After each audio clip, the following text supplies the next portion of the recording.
لا حول ولا قوة إلا بالله العلي العظيم. أعوذ بالله السميع العليم من الشيطان الرجيم. بسم الله الرحمن الرحيم. الحمد لله الذي لا يبلغ بدحته القائلون ولا يحصي نعماءه العادون ولا يودي حقه المجتهدون الذي ليس على صفته حد محدود ولا نعت موجود ولا أجل ممدود فطر الخلائق بقدرته ونشر الرياح برحمته ووتد بالصخور ميدان أرضه ثم الصلاة والسلام والتحية والإكرام على بشير النذير والسراج المنير حبيب إله العالمين أبي القاسم المصطفى محمد. اللهم صل على محمد وعلى آله الطيبين الطاهرين المعصومين المظلومين الغر الميامين. لا سيما الإمام المبين بقية الله في الأرضين على حجة الصافية شرف الإمام المهدي المنتظر صلوات الله وسلامه عليه. أما بعد فقد قال الله تعالى في محكم كتابه المجيد وفرقانه الحميد وقوله الحق. بسم الله الرحمن الرحيم. ألهاكم التكاثر حتى زرتم المقابر كلا سوف تعلمون ثم كلا سوف تعلمون كلا لو تعلمون علم اليقين لترون الجحيم ثم لترونها عين اليقين ثم لتسألن يومئذ عن النعيم. سلام علیہ محمد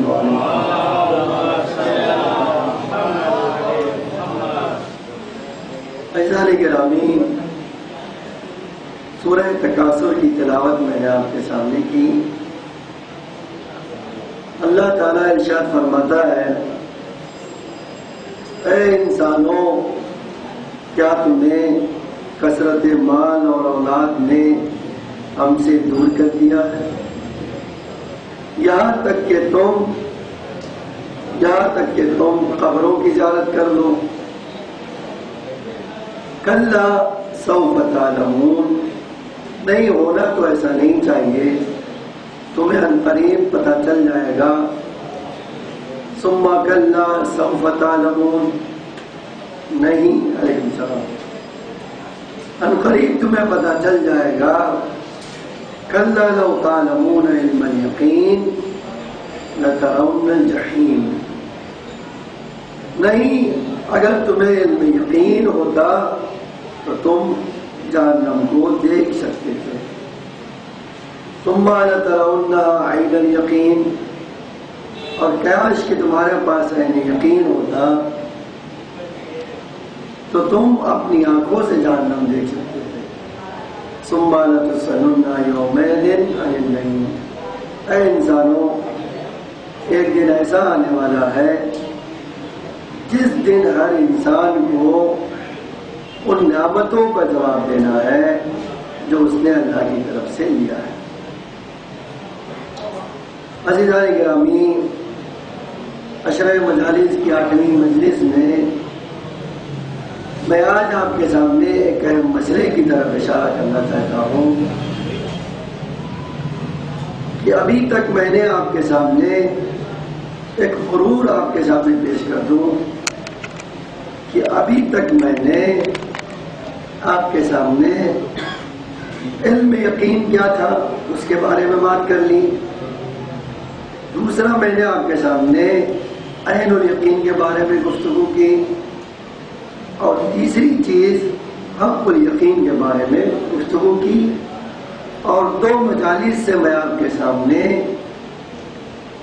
اسی اثرات حق الیقین کے بارے میں بات کر رہا ہوں کہ آخر حق الیقین کا اثر کیا ہوتا ہے انسان کے اوپر.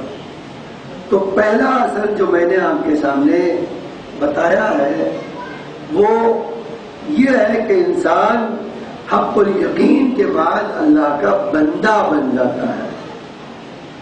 اور بندگی پروردگار ہے کیا چیز، اس کو بھی میں نے اپنی حد تک کوشش کر کے آپ کے سامنے ذکر کر دیا. آج ایک مسئلے کے بارے میں عزیزان گرامی میں اور آپ کے سامنے گفتگو کرنا چاہتا ہوں کہ دیکھیے آج ہمارے ذہنوں میں ایک مسئلہ ہے اور ہم اس کی صحیح تصویر اپنے ذہن میں نہیں رکھتے ہیں. اور وہ یہ ہے کہ انبیاء کو کس کے لیے بھیجا گیا، ہمارے لیے یا خود اللہ نے انبیاء کو ان کی ذات کے لیے ہی بھیجا ہے؟ ایک سوال ہے یا نہیں ہے؟ اب الفاظ بدل دوں میں تو یہ کہا جا سکتا ہے کہ آخر کیا ہم یہ کہہ سکتے ہیں کہ انبیاء کا اور اولیاء کا معصوم کا درجہ بھی بلند ہوتا ہے یا نہیں؟ وہ درجات لے کر آتے ہیں. الفاظ بدل کے یہ کہہ دوں کہ یہ درجات لے کر آتے ہیں. ان کا درجہ بلند ہونے کی کوئی گنجائش ہے ہی نہیں. جو اللہ نے دے دیا بس وہی ہے. اب چونکہ یہ مسئلہ بڑا اہم ہے کہ ایک انسان کے لیے ان کو بھیجا گیا ہے کہ وہ انسانوں کے لیے نہیں آئے بلکہ وہ اپنی ذات کے لیے آئے ہیں، وہ اپنے کمال کے لیے آئے ہیں. آپ کیا کہیں گے؟ آپ جواب خود دے دیجئے تو میں اپنی بات آگے بڑھاؤں کہ انبیاء آئے ہیں اپنے لیے یا آئے ہیں ہمارے لیے؟ آپ کیا کہیں گے بتائیے؟ ہمارے لیے آئے ہیں. اگر آپ کہیں گے تو بڑی مشکل ہے اور بڑی پیچیدہ مشکل ہے. دیکھیے دنیا کا قانون اللہ نے اس طرح کا بنایا ہے کہ ہر ادنا چیز کو اوپر والے کے لیے قربانی دے رہا ہے، ہر نچلی چیز کو، نچلی مخلوق کو، کم گریڈ کی مخلوق کو اپر گریڈ کی مخلوق کے لیے قربانی دے رہا ہے. تو کیا کوئی یہ کہہ سکتا ہے کہ امام حسین علیہ السلام نے جو ہے صرف ان کس کے لیے قربانی ہمارے لیے دی؟ کہ قربانی امام نے اپنے لیے دی اور اللہ کی قربت اور رضا حاصل کرنا چاہیے. ظاہر سی بات ہے یہ آپ نہیں کہہ سکتے ہیں کہ ہمارے جیسے ناقص انسان کے لیے امام نے جا کے کربلا میں اپنی گردن کٹوا لی. شہادت عظمیٰ امام نے جس شہادت عظمیٰ پر امام فائز ہے یہ تصور کرنا غلط ہے کہ وہ ہمارے لیے ہے. اب ایک مسئلہ میں تھوڑی دیر آپ کی توجہ چاہتا ہوں اس مقدمے پر تاکہ اپنی بات کہہ سکوں. عزیزان گرامی دیکھیے اللہ نے ایک چیز پیدا کی ہے نبات، ایک پیدا کیا ہے جماعت. جماعت پہلا مرحلہ مخلوق کا، یعنی دنیا میں جو پہلی چیز، جو پہلا جسم اور مخلوق ہے وہ جمادات کی ہے. اس کے بعد آتا ہے نباتات، اس کے بعد آتا ہے حیوان، اس کے بعد آتا ہے انسان. انسان کے میں کیٹیگری ہے اولیاء، انبیاء، اوصیاء، آگے اوپر چلے جائیے جتنی چاہیے ہے انسانوں کی کیٹیگری. آج قرآن یہ کہتا ہے، سورہ واقعہ اٹھا کے پڑھیے، ہم نے تمہیں 3 طرح کا بنایا، مقربین، اصحاب الیمین اور اصحاب الشمال۔ یہ سورہ واقعہ میں آپ تینوں کو بتایا گیا۔ اب اسی سورہ واقعہ میں ایک استدلال اور ایک آرگومنٹ لایا جاتا ہے۔ آرگومنٹ کیا ہے؟ جب قیامت میں تمہیں یقین ہے یا نہیں ہے؟ اے انسانوں، قیامت کے اوپر تمہیں یقین ہے یا نہیں ہے؟ اگر نہیں ہے تو جان لو تمہارا حشر کیا ہوگا۔ اب اللہ نے ایک دلیل پیش کی۔ دلیل کیا پیش کی؟ دلیل یہ تھی کہ انسانوں تمہاری عقلوں کو کیا ہو گیا ہے کہ تم نہیں دیکھتے کہ مردہ زمین کو ہم زندہ کرتے؟ کیسے؟ بارش کے ذریعے سے۔ اب زندہ کرنے سے اس کی طاقت، اس کے اندر انرجی پیدا ہوتی ہے، اور ہم کہتے ہیں یہ انرجی قربان ہو جائے نبات پر۔ یہی وجہ ہے کہ جب انرجی اللہ تعالیٰ پانی کے ذریعے سے اس کو فراہم کرتا ہے، زمین کو طاقت فراہم کرتا ہے، اس کی زندگی کے دور الفاظ بدل کے کہ زمین میں جب زندگی اللہ دیتا ہے تو اب زندگی سے کہتا ہے زمین تیری زندگی کا مقصد یہ ہے، تجھے جو میں نے زندہ کیا ہے، تیری زندگی کا مقصد یہ ہے کہ تو اپنی زندگی اپنے سے اونچی مخلوق کے لیے پیش کر دے۔ اور وہ ہاتھ چھوڑ کر کیا کرتی ہے؟ اپنی ساری طاقت، اپنی ساری زندگی ایک درخت کے حوالے کر دیتی ہے۔ اب یہ درخت کا کمال زمین کا کمال ہے یا نہیں ہے؟ یہ زمین کا کمال ہے کہ اس نے اللہ کی اطاعت کرتے ہوئے اپنی زندگی نبات کے لیے قربان کر دی۔ آگے بڑھیے، جلدی جلدی جانا چاہتا ہوں۔ نبات کو جب پیدا کیا تو اللہ نے یہ نبات سکھا کے ایک زندگی دیتا ہوں، ایک شرط، اپنے سے اوپر والی مخلوق کے لیے تجھے قربانی دینا ہے، دینا ہے، دے دے، تیرا شرف یہ ہے جیسے قربانی دے گا تو ہمیشہ کے لیے وجود پا جائے گا۔ اب آگے اس نے قربانی دی، کیا ہوا؟ جانوروں اور انسانوں کا نقبہ بن گئی۔ جانوروں اور انسانوں کا یہ نبات لقمہ بن گیا۔ آگے بڑھیے، حیوان سے کہا اللہ نے، اے حیوان، تیری زندگی کا مقصد یہ ہے کہ انسان تجھ سے فائدہ اٹھائے، اور اگر تیری زندگی انسان کے کام نہیں آئی تو تو جان لے تیری زندگی کامیاب نہیں ہے۔ حیوان نے وہ پیش کر دیا۔ تو آپ دیکھیے ہوتا کیا رہا ہے، نچلی مخلوق اوپر کے لیے کیا کرتی ہے؟ اپنی زندگی پیش کرتی ہے اور کمال حاصل کرتی ہے۔ تو اگر آپ یہ کہہ دیں کہ جانور نے انسان کے لیے تو قربانی پیش کر دی اور کمال حاصل کر لیا، اب انبیاء انسان کے لیے، یہ تو الٹی بات ہے۔ یہ کیسے ہو سکتا ہے؟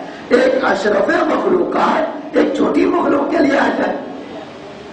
اب میں ایک حدیث پڑھتا ہوں، آپ دیکھیے، اور پھر ایک مثال دیتا ہوں۔ حدیث میں ہے عجیب ہی، اور آپ ایک سلوات بھی پڑھتے ہیں،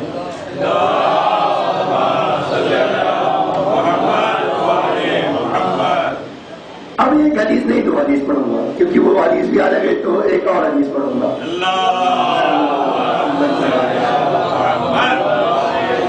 حدیث کا جملہ کیا ہے؟ حدیث یہ ہے کہ ہم پیغمبر کے لیے پڑھتے ہیں، جب تشہد ختم ہوتا ہے تو یہ کیا پڑھتے ہیں؟ وَتَقَبَّلْ شَفَاعَتَهُ وَارْفَعْ دَرَجَتَهُ، اے اللہ پیغمبر کی شفاعت کو قبول کر لے اور ان کے درجے کو بلند کر دے۔ تو یا تو آپ دعا کر رہے ہو نا، تو آپ کی دعا کا جو فائدہ نہ ہو تو دعا کرنے کا مطلب کیا ہے؟ اگر ان کے درجے کو فکس کر دیا گیا تو دعا کرنے کا کیا مطلب؟ دعا تو ہمیشہ ایسی چیز کے بارے میں کیا جا سکتا ہے جہاں ترقی کا امکان ہو، ہے نا؟ ایک سلوات بھی ہے، ہمارے وہاں بھی ہے، اسی مفادی میں آپ دیکھیے، اللہم آتِ درجۃ الرفیعۃ، یہ پڑھتے ہیں پیغمبر کے لیے، ان کی درجے کو بلند کر دے، ان کو مقام محمود عطا کر دے، فضیلت دے دے، یہ دے دے، وہ دے دے، یہ سلوات کے جملے ہیں. تو اب ایک سوال یہ ہے کہ جب یہ ہو ہی نہیں سکتا ہے تو اللہ وہ بات کیوں کر رہے ہیں؟ اس سے بڑھ کر جو روایت سنا چاہتا تھا وہ آج شب جمعہ بھی ہے. بڑی مناسب حدیث ہے یہ کہ امام صادق علیہ السلام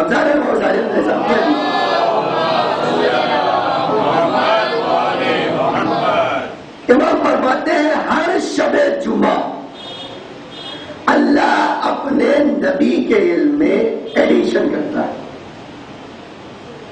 اب ہم سوچیں مجھے پیغمبر اس دنیا سے رخصت کر چکے پیغمبر تو رخصت.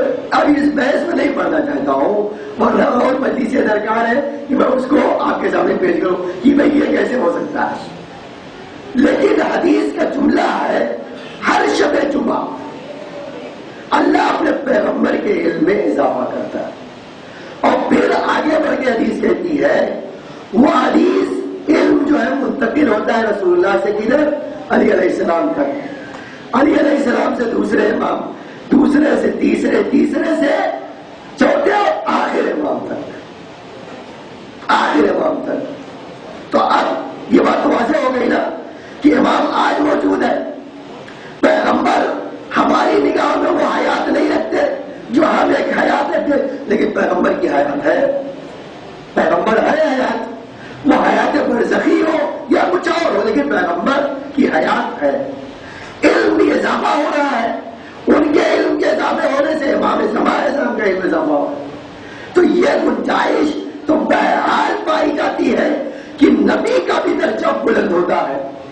تو اگر نبی کا درجہ بلند ہوتا ہے یہ کہنا نبی کی شان کے خلاف ہے یا نبی کی شان کے مطابق ہے کہ نبی کو ہمارے لیے بھیجا گیا ہے, یہ نبی کی شان کے خلاف ہے حقیقت میں.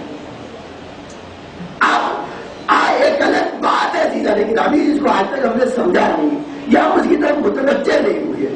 وہ کیا بات ہے کہ دیکھیے اللہ نے اپنے میاں کو دو چیزیں بتائی. ایک طاقت دے کر بھیجا, ان اللہ استفاءک وطہرک, اے اللہ, اے اللہ, اللہ کہتا خود, اے فلاں میں نے تم کو چن لیا, سلیکٹ کر لیا, ہم نے تمہیں پاکیزہ بنایا, ہم نے تمہیں نبی بنایا, ہم نے تمہیں رسول بنایا, ہم نے تمہیں امام بنایا.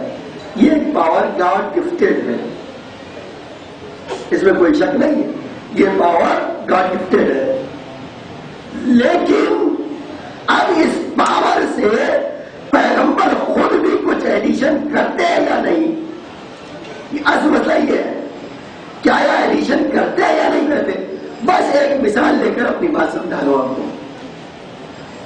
آج ہمیں مال دو طرح کا ملتا ہے. حلال مال کی بات کر رہا ہوں, حرام کی بات نہیں کر رہا ہوں. حلال مال ہمیں دو طرح سے مل سکتا ہے. ایک گاڈ گفٹڈ جو اللہ نے ہر آدمی کے پیدا ہونے کے ساتھ لکھ دیا ہے اور اس کو مل ہی جائے گا. یہاں تک روایتوں میں ہے کہ اگر تم نہیں گئے تو اللہ تم تک اس کو پہنچا دے گا. ایک ایسا ہے کہ اگر تم نہیں گئے تو تم تک اللہ پہنچا ہی دے گا. حتیٰ یہ تک ہے کہ اگر تم مرنے کے قریب پہنچ گئے تو مرنے نہیں دے گا تمہیں, اللہ وہ رزق کھلا کر تمہیں اس دنیا سے اٹھائے گا. ایک وہ ہے, ایک وہ ہے جو آپ کو خود اپنی قابلیت ثابت کر کے لیتے ہیں اللہ سے. دینے والا وہ بھی ہے اللہ ہی, لیکن کب جب اللہ کے سامنے آپ اپنی قابلیت ثابت کر دیجئے تو دیتا ہے, اس کے بغیر دیتا نہیں. مثال میری یہ ہے, ایک آدمی آخر وقت میں اپنے بیٹے کے لیے ₹1,00,000 چھوڑ کے گیا. جیسے ہی اس نے آنکھ بند کی شریعت کے قانون کے مطابق اب کس کو ملے گا؟ وارث کو ملے گا, بیٹے کو ملے. اس میں تو ہو نہیں سکتا کہ اگر وہ لاکھ چاہے کہ نہیں, وہ کچھ نہیں ہو سکتا ہے. 1/3 نکالنے کے بعد جو آپ باقی آپ کے بچے کو ہی ملنے والا ہے. آپ چاہیں یا نہ چاہیں دونوں صورتوں میں اگر چھوڑ کے گئے ہیں مل جائے گا اسے. اب آپ بڑے خوش ہوئے بابا جان بڑا پیسہ چھوڑ کے گئے ہیں. اب اس کی دو صورت ہے, چاہیے وہ بچہ چاہے تو بازار میں لے آ کے انویسٹمنٹ کرے اور لاکھ ہے تو 2 لاکھ بنا لے. ایک صورت یہ ہے نا ایک صورت. تو ایک تو اس کے پاس باپ کی ہے، لیکن باپ کی کمائی سے وہ آگے بڑھ سکتا ہے یا نہیں؟ ہمیشہ امکان پایا. بس یہی بات پیغمبروں کے لیے ہے. ایک طاقت اللہ دے کر بھیجتا ہے اور اس طاقت کو استعمال کر کے جتنا چاہتے ہیں ایڈیشن کر لیتے ہیں، جتنا چاہتے ہیں ایڈیشن کر لیتے ہیں. اور یہ کمال ہر روز ان کا بڑھتا رہتا ہے، ہر روز بڑھتا رہتا ہے. اب ظاہر سی بات ہے کہ انسان کے ذہن میں یہ تصور کیوں پیدا ہوا کہ پیغمبر کا درجہ بڑھے گا؟ اصل مسئلہ ہے کہ جب وہ اپنے سے قیاس کرتا ہے تو پیغمبر کا درجہ تو ویسے ہی بڑھا ہے. ہاں تم تو پیغمبر کی خاک بھی نہیں ہو، لیکن یہ درجہ دینے والا اللہ ہے، جس کے کوئی درجے کی کس کی ذات لامتناہی ہے، جس کی طاقت لامتناہی ہے، جس کی فضیلت لامتناہی ہے، جس کا کمال لامتناہی ہے. اب جب بندہ اس کے راستے میں نکلتا ہے تو دوڑتا بھی زندگی بھر رہے اس کے کمال تک نہیں پہنچ سکتا ہے. یہ وہ درجات ہے جو انبیاء حاصل کرتے ہیں.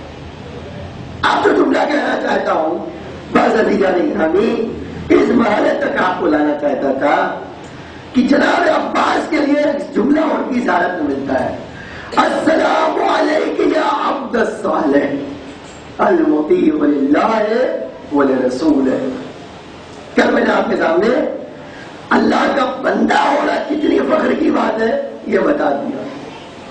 اب ایک مسئلہ کیا ہے باب الحوائج کا ہے کہ کسی کی زیارت میں معصومی کو چھوڑ دیجیے، معصومی کے ساتھ الگ ہے. باب الحوائج کے علاوہ کسی کی زیارت ہم کرتے ہیں غیر معصوم کی تو ہمیں یہ کہیں نہیں ملتا. السلام علیکم ایھا العبد الصالح المطیع للہ ولرسول. اب ایک بہت سارے لوگوں کے دلوں میں یہ خیال ہوتا ہے اور بہت بحث اگر آپ دیکھیے تو آج بہت ساری بحثیں ہماری کتابوں موجود ہے کہ باب الحوائج کے پاس علم کتنا. آخر چھوٹے حضرت نے اس کمال کو جو پایا وہ کیوں کر پایا؟ تو اب عزیزہ نگرانی جس روح کی طرف آپ کو لے جانا چاہتا تھا وہ یہ ہے کہ جب انسان اللہ کا بندہ بن جاتا ہے تو پہلی چیز اللہ یہ کرتا ہے کہ جتنی مخلوق ہے خدا کی ہر ایک کو اس کا پابند اور مطیع بناتا ہے، حتی جانوروں کو اس کا پابند بناتا ہے. جب انسان اللہ کی عبادت کرتے کرتے عبد پروردگار بن جاتا ہے اس وقت اللہ ہر چیز کو اس کے تابع بنا دیتا ہے، حتی جانوروں کو بھی اس کے تابع بنا دیتا ہے. یہ وہ چیز ہے جب تک عبودیت کی منزل پر کوئی فائز نہیں ہوگا اس وقت تک اس کو ملنے والا نہیں. اب جب یہ اب آگے میں بحث نہیں کرنا چاہ رہا ہوں کیسے باب الحوائج نے عبودیت کے مراحل کو پورا کیا. ایک سمپل جواب اس کا یہ ہے کہ عبودیت کو مراحل کو پورا کرنے کے لیے سب سے اہم چیز کیا ہے؟ اپنی خواہشات کو چھوڑ دینا. اور باب الحوائج کی زندگی میں کچھ ان کی خواہش ہے ہی نہیں. اگر اب باب الحوائج کی خواہش ہوتی تو آج کربلا کا نقشہ کچھ اور ہوتا. باب الحوائج کی اگر خواہش اپنی پوری کیا ہوتا انہوں نے تو آج کربلا کا نقشہ کچھ اور ہوتا تھا. اب ایک بحث ہے، میں وہ بحث آپ کے سامنے پیش کروں تاکہ آپ کو باب الحوائج کا ایک پہلو اجاگر کر سکوں. انسانی کمالات میں سے جس کمال کا اللہ نے سب سے پہلے ذکر کیا ہے وہ کیا ہے؟ وہ علم. خلقت کے بعد جس چیز کا اللہ تعالیٰ نے ذکر کیا وہ علم ہے. آدم کو پیدا کیا، آدم کو پیدا کرنے سے پہلے ان کے علم کا اعلان کیا. تو اللہ کی نگاہوں میں علم کتنا ہے؟ اب عزیزان گرامی واقعی ایک چیز ہے کہ آپ کبھی غور کیجئے گا اس بارے میں کہ علم جو ہے باب الحوائج کو دینے کے لیے تو پیدا ہی ہوئے وہ اس گھر میں جہاں وحی اور نبوت کا گھر کہا جاتا ہے، شریعت کدے میں پیدا ہوئے، اس میں تو کوئی بات، لیکن جو بحث ہمارے علماء نے کی ہے کہ پیغمبر ہے کہ ان کی ایک حدیث ہے اور وہ علیہ السلام سے بھی نقل ہوئی ہے. وہ حدیث یہ ہے کہ سلمان منا اہل البیت، سلمان ہم اہل بیت میں سے ہیں. پوچھا گیا کہ بھائی آپ اہل بیت میں سے ہیں تو ان کی فضیلت کیا ہے؟ تو میں نے کہا یہ سب سے بڑی فضیلت علم ہے. تو امام علیہ السلام نے فرمایا کہ ہم نے آتانا العلم من البلایا والمنایا من اول آخر، ہم نے انہیں کائنات کا ہر علم عطا کیا، اول کائنات سے آخر کائنات تک ہر علم عطا کیا. اب کہ انسان اس کی وضاحت کرنا چاہے کہ علم بنایا اور بلایا سب عطا کیا، تو ان کا واقع یہ علم بنایا بلایا ہے کیا چیز؟ کہتے سلمان کو ہر وہ بات پتہ تھی جو اس دنیا میں ہو چکی یا آئندہ ہوگی. اس قدر علم کس کو عطا کیا ہے؟ وہ کہتے ہیں ہم نے سلمان کو عطا کیا. اس بنا پر وہ کیا ہو گئے؟ سلمان فارسی سے سلمان محمدی بن گئے. سلمان منا اہل البیت کے خطاب سے نوازے گئے، ہے نا یہ بات؟ یہ اس سے نوازے گئے اسی بنا پر. سلمان منا اہل البیت کے خطاب سے نوازے گئے، ہے نا یہ بات؟ یہ اس سے نوازے گئے اسی بنا پر. اب دیکھیے باب الحوائج کو واقعی سمجھنے کے لیے ایک خطبہ انہوں نے ارشاد فرمایا ہے مکے سے نکلتے وقت. مکے سے نکلتے وقت انہوں نے ایک جملہ کہا ہے کہ اے قریش، اے عربوں، اے بنی امیہ کے لوگوں، اے مسلمانوں، اے انسانوں، یہ سن لو کہ ہماری وہ فضیلت ہے کہ ہمارے بابا سے پہلے یہ چیز جو ہے، یہ جو آپ طواف کر رہے ہیں خانہ کعبہ میں دے رہے ہیں، کہتے دیکھو یہ ہمارے بابا کی ولادت سے پہلے خانہ خدا تھا، لیکن ہمارے بابا کی پیدائش کے بعد اس کو اللہ نے مسلمانوں کو قبلہ بنا دیا. تو ہمارا شرف یہ سمجھو کہ جس گھر میں ہمارا باپ پیدا ہو جائے اس کے سامنے مسلمانوں کو قبلہ بنا کے نماز پڑھ رہا ہوں، ورنہ اس کے پہلے وہ بیت تھا لیکن قبلہ نہ تھا. اس کے بعد آگے فرمایا کہ دیکھو ہم وہ ہیں جو وحی الہی سے سیراب ہوئے ہیں، ہمیں سچائی جو ہوئی ہے وہ وحی الہی سے ہوئی ہے. اور پھر ایک تو جملہ کہنے کے بعد جو جملہ میں جلدی سے کہنا چاہتا ہوں آپ کے پاس، پھر امام جناب عباس نے کہا کہ دیکھو خدا کی قسم ہم مشیت پروردگار کو جانتے ہیں، مشیت پروردگار کو جانتے ہیں. اللہ کی قسم کھا کے میں کہہ رہا ہوں کہ اگر اللہ کی مشیت نہ ہو تو تم میں سے کسی ایک کو اس دنیا میں رہنے نہیں دوں گا. اگر مشیت پروردگار نے تقاضا نہ کیا تو تم ڈال دو کہ میں تمہارے اول سے آخر کو سب کو جہنم میں پہنچا کر رہوں گا. لیکن مشیت پروردگار اگر آ گئی تو ہمارا ہاتھ روک لے گی. یہ صرف مشیت پروردگار ہمارا ہاتھ روک سکتی ہے. پھر ایک جملہ کا کہنے کو میں ایک مثال دیتا ہوں تاکہ تم سمجھ لو، یہ بات تمہاری بات زیادہ سمجھ میں آ جائے. مثال کیا تھی انہوں نے کہا دیکھو میرے بابا نے 13 سال کی عمر سے پیغمبر کی مدد کرنے کا وعدہ کیا اور میرے بابا کی زندگی اس کے بعد جتنے دن تھی پیغمبر کا کوئی ایک بال باقا نہیں کر سکا. سارے قریش اکٹھا ہو گئے، پیغمبر نے 300 جنگیں لڑی لیکن کوئی ایک میرے بابا کے رہتے ہوئے پیغمبر کا کچھ بگاڑ نہ سکا. کہ اسی طرح جس طرح میرا بابا رسول کے لیے تھا اسی طرح میں حسین کے لیے ہوں. اب عزیزان گرامی ایک چیز جو آپ سمجھ لیجئے کہ جناب عباس نے مثال دے دی کہ میری منزلت دیکھنا چاہتے کہتے تو جس طرح رسول اللہ کے لیے علی تھے اسی طرح میں حسین کے لیے ہوں. عجیب ہے آج یہ کہا جاتا ہے کہ عباس باب الحسین ہے. روایتوں میں جملہ آیا ہے کہ عباس باب الحسین ہے. اگر کوئی حسین تک پہنچنا چاہتا ہے تو اسے باب الحوائج کے دروازے سے گزرنا ہوگا, اس کے بغیر ممکن نہیں ہوگا. لیکن ایک جملہ ان کی ماں کے بارے میں کہنا چاہتا ہوں, کائنات نے ہر شرف علی کو دیا. آپ اسی سے عظمت ام البنین کو سمجھ سکتے ہیں. ہر شرف اللہ نے ان کو دیا. اور میں نے کہا گاڈ گفٹڈ لے کر آئے, علیین سے پیدا کیے گئے. لیکن اگر وفا کی تلاش ہوئی, وفا کی امانت منتقل کرنا ہوئی تو ایک پاکیزہ عورت کو ڈھونڈا. آپ واقعی دیکھیے امامت وہ شان ہے, وہ رتبہ ہے جس کے پاس تو سب کچھ ہے نا. اب یہ اپنی وفا منتقل کرنا چاہتا ہے امام تو کیا ڈھونڈ رہا ہے؟ کسی اور پر نہیں ان کی نظر ٹکی. کہے بھائی ایک ایسی عورت لا کے دے دو جس کے دامن میں اتنی پاکیزگی ہو کہ میری وفاؤں کو پروان چڑھا سکے. ایک سلوات پڑھیے محمد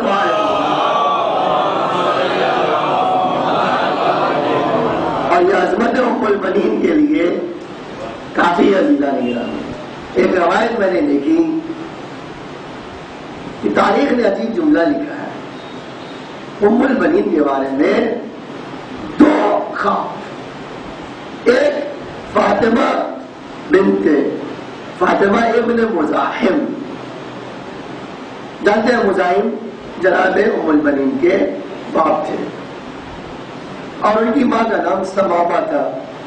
ام البنین کی ماں کا نام, اصل میں ام البنین کا نام فاطمہ ہے, لیکن ام البنین خود بی بی نے آ کے کہا کہ اے علی میرا فاطمہ نام لے کے مت پکار, کیونکہ یہ بچے جو ہے اپنی ماں کو یاد کرنے لگے اور میں اس کی کنیز ہوں, ایک نوکرانی شہزادی کا مقابلہ نہیں کر سکتا.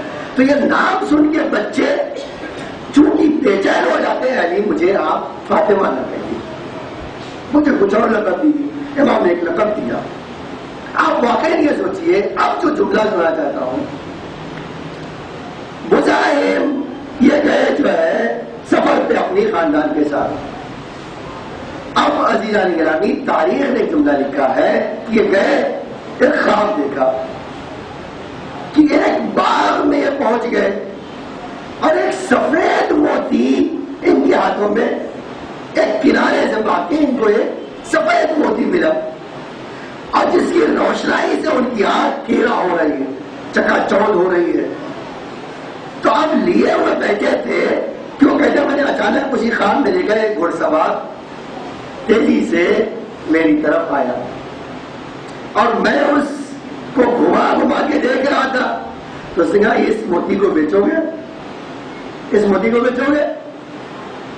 تو انہوں نے جواب دیا مزاحم نے کہ مجھے اس کی قیمت کا پتہ نہیں, اس کی قیمت کیا ہے یہ مجھے پتہ نہیں, تم بتاؤ تم خریدو گے؟ کہا خریدوں گا. کتنی قیمت کا؟ قیمت تو میں بھی نہیں جانتا ہوں, اس کی قیمت کیا یہ مجھے بھی نہیں پتا ہے. کہ دیکھو اگر یہ موتی کسی ایسے کو ہدیہ کر دو جو اس ہدیے کا لائق ہے تو میں گارنٹی تمہارے لیے لے سکتا ہوں. کیا گارنٹی لے سکتے ہیں آپ؟ کہ میں گارنٹی لے سکتا ہوں کہ اللہ کے نزدیک تم اتنے شرف والے ہو جاؤ گے, اتنے رتبے والے ہو جاؤ گے کہ دنیا اور آخرت میں تمہارا کوئی مقابلہ نہیں کر سکتا. اس بات کی گارنٹی دے سکتا ہوں.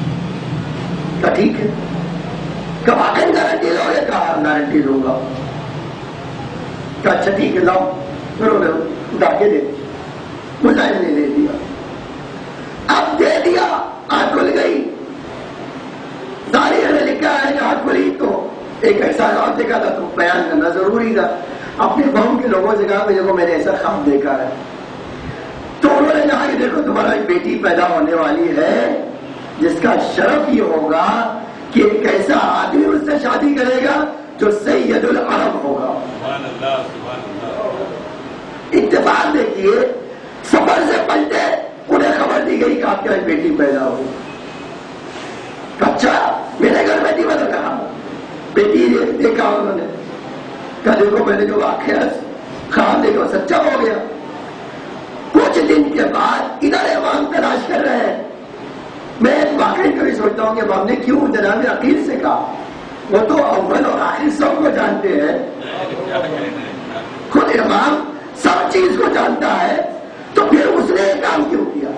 شاید ہمیں یہ بتانا چاہتے ہو کہ دیکھو یہ ادب سیکھ لو. کسی لڑکی کا ہاتھ مانگنے کے لیے خود نہ پہنچانا, کسی بڑے کا استعمال کرنا, یہ ادب ہے. یہ شاید بتانا چاہے ہو کہ یہ ادب ہے کہ دیکھو خود نہ پہنچانا. کسی کے ذریعے سے عقیل گئے, طالب کہتے عقیل گئے, مظاہر سے ملے, کہتے ہیں ایک رشتہ لے کر آیا. کس کے لیے؟ کہا کہ تم سنو گے چونک جاؤ گے. کہا امیر المومنین کے لیے. یہ سنا مظاہر کھڑے ہو. کہا کیا کہا تم نے؟ کہا علی کے لیے تمہاری بیٹی کا رشتہ مانگا. کہا اچھا. اب تاریخ جو عزیزان گرامی جلدی جلدی بات پہنچانا چاہتا ہوں کیونکہ وقت میرے پاس کم ہے اور مجھے ایک منزل تک آپ کو لے جا رہا ہے. آج میں 10 منٹ لیٹ شروع ہوئی تو بات شاید نہ کہہ پاؤں میں. اب تاریخ نے لکھا ہے کہ عقیل نے کہا چلے ایک منٹ رکو میں بیٹی سے پوچھ لوں. ادھر گئے تو بیٹی ماں سے کہہ رہی ماں ایک عجیب خواب دیکھا میں نے, رات کو ایک عجیب خواب دیکھا میں نے. کہا کیا بیٹا؟ کہا ہے ماں میں دیکھ رہی ہوں کہ میں ایک خوبصورت باغ میں بیٹھی ہوں, بیچوں بیچ خوبصورت باغ میں بیٹھی ہوں. چاند چمک رہا ہے, آسمان صاف ہے, میں اللہ کی عظمتوں میں کھوئی ہوئی ہوں کہ اللہ نے آسمان کے کلیجہ پھاڑ کر ایک چاند میری گرگ میں ڈال دیا. اے اماں, اس کے بعد میں نے دیکھا کہ 3 تارے بھی میری آغوش میں آ کے گر گئے. اے میری ماں, جیسے ہی میں نے خواب دیکھا ایک آواز بھی سنی, اے فلاں مبارک ہو تجھے, بشارت ہو, سید العرب اولین و آخرین تیری منگنی کے لیے آ رہا ہے. تجھ سے منگنی کے لیے آ رہا ہے. جلدی سے ابکاری کریے. یہ بات کہنے کا بیٹا بڑی اچھی خبر ہے. اب اگر یہ تیرا خواب سچا ہوگا تو یقیناً اللہ تجھے بڑی منزلت دینے والا, بڑی بشارت دینا. یہ ادھر مزاحم آگے بڑھے, ادھر وہ بیان کر رہی ہے. مسکرا کے کہا کہ بیٹا لو وہ شرف تیرے گھر آ ہی گیا, وہ آ ہی گیا تیرے لیے وہ شرف. ماں نے پوچھا کیا؟ ماں نے پوچھا کیا شرف آ گیا؟ تو کہا دیکھو تمہاری بیٹی نے کیسا سچا خواب دیکھا ہے, ابھی وہ بیان کر رہی ہے عقیل تمہارے گھر پر تمہاری بیٹی کا رشتہ مانگنے آیا ہے. اب عزیزان گرامی بس یہی روکنا چاہتا ہوں آپ کو. تاریخ نے لکھا ہے میرے پاس, میں وہ لکھ کے لایا تھا آپ کے پاس کیسے کیسے جملے اور کیسی کیسی حدیث موجود ہے. اب مجھے بھی ملے گی, باہر نہیں نکلے گی. اب انشاءاللہ کبھی اور کسی موقع پر. تاریخ نے لکھا ہے کہ کہا اچھا جب بتائے کس کے لیے تو کہا علی کے لیے. تو ایک جملہ مظاہر نے کہا بیٹا ایک بات پوچھنا چاہتا ہوں, ایک بات پوچھنا چاہتا ہوں. کہا بابا. کہا بیٹا مجھے بتا دے جب اس گھر میں جا رہی ہے جہاں وہی نازل ہوتی ہے تو کیا بیٹا اس کے لیے تیار ہے تو کہ سید العرب کی خدمت کر سکے؟ اے بیٹا وہ علم میں معدن کا گہوارہ ہے. اے بیٹا وہاں سردار جوانان جنت رہتے ہیں, تو وہاں جا رہی ہے تو کیا اپنے آپ کو اس لیے آمادہ پاتی ہے؟ تو ماں نے ایک شعر پڑھا ہے, میں نے کہا وہ شعر نہیں سناؤں گا آپ کو, پھر کبھی کسی موقع پر کہ ماں نے ایک شعر کہا ہے. اب تاریخ نے لکھا جو شادی ہو گئی. اب ایک جملہ ان کی کمال, ان کے کمال کو سنانا چاہتا ہوں. سید محمد شیرازی لکھتے ہیں کہ کسی عالم نے بہت محنت کر کے کیا کیا, چلہ کشی کی. کہ میں اپنی حاجت پوری کروانا چاہوں تو کیا کروں؟ تو باب العوائد نے ان سے کہا کہ میری ماں کو وسیلہ بنانا, اللہ تمہاری حاجتیں پوری کرے. دیکھیے اللہ جو ہے کسی سے رشتہ داری نہیں رکھتا, اللہ کو کسی سے مروت بھی نہیں آتی. یاد رکھیے کسی نے محبت اللہ کو نہیں ہے. یہ کیا ہے؟ یہ اس دنیا میں کمال ہی سب تک حاصل کیا. اب پھر واقعہ آ جاؤ اپنے آسمان کی طرف. اب اسی جس نے جب یہ کہا سید محمد شیرازی نے، یہ بہت دنوں کی بات ہے، 1420 کی بات ہے، ابھی 1420 کی بات ہے، 34 چل رہا ہے، 14 سال پہلے کی بات. جعفر زادے کہتے ہیں، وہی کربلا کے رہنے والے تھے، کہ میں نے اس درس میں ان سے سنا 4 دن کے بعد یا 6 دن کے بعد میں ایک ایسی پریشانی میں مبتلا ہوا جس پریشانی نے مجھے بے چین کر دیا. کیا پریشانی؟ کہ بیوی کو دکھانے گئے ڈاکٹر کے پاس، تو اسے تمہاری بیوی چند دن کی مہمان ہے، اس لیے کسی کے غدے میں سرطان ہو گیا ہے، کینسر ہو گیا ہے. کہ میں ایک دم حیران رہ گیا کہ اب کیا کروں گا. کہ بس اب تو میرے پاس سوائے دعا و مناجات کے کچھ نہ تھا. کہ میں آیا، میں نے دعائیں کی، وسیلہ دیا اور یہ جملہ کہا، اے باب الحوائج 3 شخصیتوں کا نام لیتا ہوں، آپ کے بابا کا اور آپ کی ماں کا اور آپ کی فاطمہ کا واسطہ میری بیوی کو ٹھیک کر دو. کہ میں نے اسی رات کو جس دن دعا کی، اسی دن رات کو میں نے سنا، اے جعفر مبارک ہو، بشارت ہو، تمہیں جس کا وسیلہ دیا تھا اس نے تمہاری عادت پوری کر. کہتے رات میں نے نماز شب کے وقت ہاتھ دیکھا تھا، اٹھا نماز شب پڑھا اور 2 رکعت نماز شکرانہ پڑھی، نماز پسو پڑھ کے سو گیا.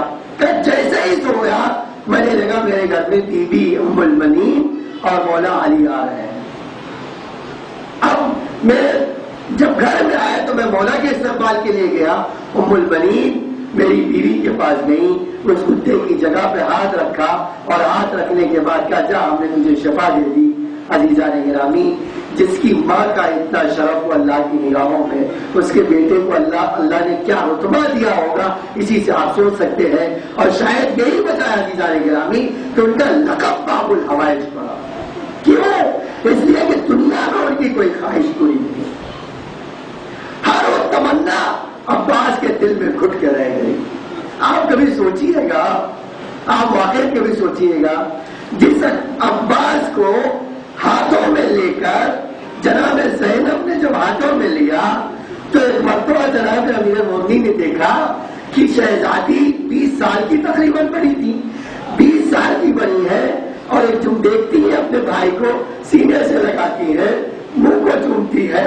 امام ایک کنارے گوشے سے دیکھ رہے، بیٹا زینب بھائی سے بڑی محبت ہے، بھائی سے تمہارا دل بہت لگا ہوا ہے. ایک مرتبہ جناب زینب نے مسکرا کر کہا بھیا بابا جب سے یہ میرا بھائی آیا ہے مجھے چین ہی نہیں ملتا جب تک اپنے سینے سے چپکا کر اس کو لوریاں نہ دے دوں. کہا اے بیٹا شاید وہ منظر تم نہیں دیکھ رہی ہو جو میں دیکھ رہا ہوں. کہا بابا کون سا منظر آپ دیکھ رہے ہو؟ کہا بیٹا میں بتاؤں گا تو تم طرف جائے گی. کہا نہیں بابا آپ بتا دیجئے. ایک مرتبہ امام نے کہا بیٹا ارے کلیجے کو سنبھال لے، تیرا دل جو اس بچے سے اتنا لگ رہا ہے ایک دن تیری حفاظت کے لیے اپنے بازوؤں کو قربان کر دے گا. اے بیٹا تیرے لیے اپنی جان دے دے گا. یہ سننا تھا. زینب تڑپ گئی، بابا یہ کب ہوگا؟ کہا بیٹا کربلا کے میدان میں ہوگا، کربلا کے میدان میں ہوگا. لو ارباب آ جاؤ. وہ دن آ گیا، وہ دن آ گیا. ایک ایک کے بعد انصار حسینی قربان ہو چکے، اصحاب کی باری آئی، اصحاب قربان ہو چکے، گھر والوں کی باری آئی. کبھی علی اکبر نے داد شجاعت دی، کبھی محمد نے داد شجاعت دی، کبھی علی اصغر نے ودا کہا. اب تاریخ نے لکھا ہے حسین کا یہ بھائی حسین کے سامنے آ کر کھڑا ہو گیا اور ایک سر کو جھکایا. سر کو جھکانے کے بعد ایک جملہ کہا مولا مجھے بھی مرنے کی اجازت ہو، یہ مجھے بھی مرنے کی اجازت ہو. حسین نے ایک مرتبہ دائیں طرف دیکھا، بائیں طرف دیکھا، کہا بھیا تم میرے لشکر کے علمدار ہو، ارے لشکر کا علمدار چلا گیا تو ان بیویوں کی جانچ مٹ جائے گی، ان کی تمنائیں تم توڑ دے گی. بھیا یہ کیوں کر ممکن ہو؟ ایک مرتبہ سر جھکا کے کہا بھیا ارے وہ لشکر ہی کہا جس کا میں علمدار ہوں. بھیا وہ لشکر کہا رہا. ایک مرتبہ یہ سننا تھا، اب ان کی کانوں میں ایک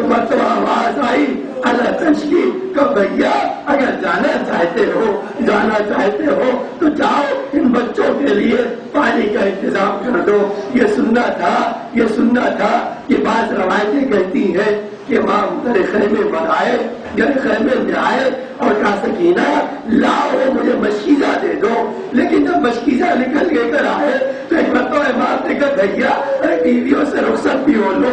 شاید امام سمجھانا چاہتے تھے پانی تو ایک بہانہ ہے، اور بات جاؤ تمہیں لڑنے کے لیے نہیں بھیج رہا ہوں۔ لو ارباب ہزار ایک مرتبہ مشکیزے کو رکھا، گھر میں آئے میں آئے، جناب شہزادی کے پاس کھڑے ہو گئے، کہا شہزادی آقا کے غلام کا آخری سلام قبول کیجیے، اے شہزادی مجھے مرنے کی اجازت دیجیے۔ ایک مرتبہ زینب نے بھائی کو سر سے پیر تک دیکھا، بھیا اب تک کانوں میں حدیث پڑی ہوئی ہے، اے بھیا ارے میں ابھی تک توبہ کی آواز سن رہی ہوں، بھیا لگتا ہے ارے وہ آ گیا وقت۔ اس کے بعد زینب نے کام کیا، ساری بیویوں کو جمع کیا، جمع کرنے کے بعد ایک جملہ کہا کہ بیویوں مدینے سے آئی تھی، اس شان و شوکت سے تمہیں لے کر آئی تھی، تمہارے پردے کی مکمل ضمانت لے کر آئی تھی، لیکن اے بیویوں کربلا کے میدان میں زینب تم سے معافی چاہتی ہے، اب تم پر میں تم سے یہ وعدہ واپس لے رہی ہوں، اس لیے کہ جس کے بھروسے میں نے وعدہ کیا میرا عباس اب مقتل میں جا رہا ہے، میرا بھائی اب مقتل میں جا رہا ہے۔ ایک مرتبہ آئے، بہن سے رخصت ہوئے، آئے مشکیزے کو اٹھایا، اب تاریخ میں جملہ لکھا ہے مشکیزے کو اٹھایا تو بیوی سکینہ نے جتنے بچے تھے سب کو جمع کر لیا، سب کو جمع کیا، کہا دیکھو اب تک تم پیاسے تھے تو اب گھبرانے کی کوئی ضرورت نہیں ہے، اس لیے کہ میرا چچا پانی لینے جا رہا ہے، تم 2 منٹ صبر کرو، میرا چچا تمہیں سیراب کر دے گا۔ باب الروایت کا ایک جملہ بھی ملتا ہے کہ ایک مرتبہ رخ موڑا تو دیکھا ایک بچہ کرتا اٹھا کر اس خیمے میں کرتا اٹھا کر پیٹ کو زمین کے خیمے سے لگائے ہوئے ہے اور اس نمی کو محسوس کرنا چاہتا ہے جو مشکیزے کی ہے، یہ دیکھنا چاہا۔ باب الروایت نے ہاتھوں کو اٹھایا، اے اللہ ارے مجھے طاقت دے دے، میں اپنے حسین کے بچوں کے لیے 2 گھونٹ پانی کا انتظام کر دوں، اے میرے محبوب ارے مجھے طاقت دے دے، میں پانی کا انتظام کر دوں۔ اور باب الروایت تیار ہوئے، حسین کی خدمت میں آئے، آقا میں نے رخصت لے لی ہے، آپ یہ اجازت دیجیے کہ بھیا ذرا پرچم تو لاؤ۔ پرچم لیا، اب تاریخ میں لکھا ہے علی کے ہاتھ میں پرچم آتا تھا تو یہ نصر من اللہ و فتح قریب لکھا تھا، اب جو حسین نے پرچم کو جھکایا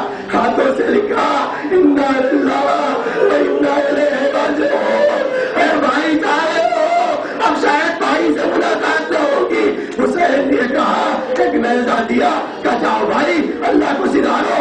حسین کا یہ مجاہد بھائی جنگ کرنے کے لیے آمادہ ہے۔ ایک مرتبہ آیا، مقتل میں آیا، میدانے کو میسرے سے پلٹا، گلیوں میں لشکر گھوڑے کو ڈالا، چلوں میں پانی لیا اور اس کے بعد اب بعض مقاتل کہتے ہیں باپ کی وصیت یاد آئی، بیٹا وہ رات میں ہو گئے، پانی تیرے سامنے کاٹے مار رہا ہوگا، لیکن اے بیٹا عباس ارے حسین کے بچوں کی پیاس یاد کرنا۔ سکینہ کی پیاس آئی، منہ پہ مارا، دریا کے منہ پہ پانی مارا، مشکیزے کو لیا، اب باہر نکلے۔ کوشش یہ ہے، مناجات کا ایک جملہ ملتا ہے، اللہ سے کہتے جاتے اللہ وہ منظر دے کے آئے ہو میرے معبود، مجھے توفیق ہے میں مشکینوں مسکین وہاں تک پہنچا دوں، خیمے تک پہنچا دوں۔ اب تاریخ میں لکھا ہے شہزادہ ساری زور لگاتا ہے کہ وہ اپنا گھوڑا دوڑاتے ہوئے مشکیزے کی طرف لے جائے۔ حکیم ابن طفیل ایک کھجور کے سائے میں چھپ کر ایک مار کرتا ہے، ارے شہزادے کا دائرہ بازو قلم ہوا، اس کے بعد آگے بڑھے، دوسری طرف سے کسی نے حملہ کیا، بایاں بازو قلم ہوا، آگے بڑھ کر کسی بلوں نے گرز مارا۔ تاریخ میں لکھا ہے عباس اب تک صبر کرتے رہے، لیکن ایک تیر مشکیزہ سکینہ پہ لگا،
سيعلم الذين ظلموا أي منقلب ينقلبون. إلهي سهرا وعديها وبعلها وبنيها وسر المستودع أين المعبود ہمارے اس مختصر سی بات قبول فرما. اللہ نہار ہم سب کی مصیبت امام معجور فرما. اے میرے معبود باب الحوائج کے واسطہ امام زمان کے ظہور میں تعجیل فرما. زمین کو آقا کے ظہور کے لیے آمادہ فرما. ہم سب کو آقا کے غلاموں میں شمار فرما. اے میرے معبود شان علی جہاں میں ان کی جان مال عزت آبرو کی حفاظت فرما. شب جمعہ میرے معبود ہماری اموات پر اپنی رحمت و مغفرت نازل فرما. منکر استحلال میں برکت عطا فرما. اے میرے معبود و ذرائع مقدسہ کی حفاظت فرما. اے میرے معبود مظلوم شیعہ جہاں بھی اے میرے معبود جو لوگ ان پہ ظلم کر رہے ہیں ان کے ظلم کی ریشہ کنی فرما. پروردگار ان کو نیست و نابود فرما. اے میرے معبود ہم سب کا خاتمہ بخیر فرما. ہمیں علوم آل محمد سے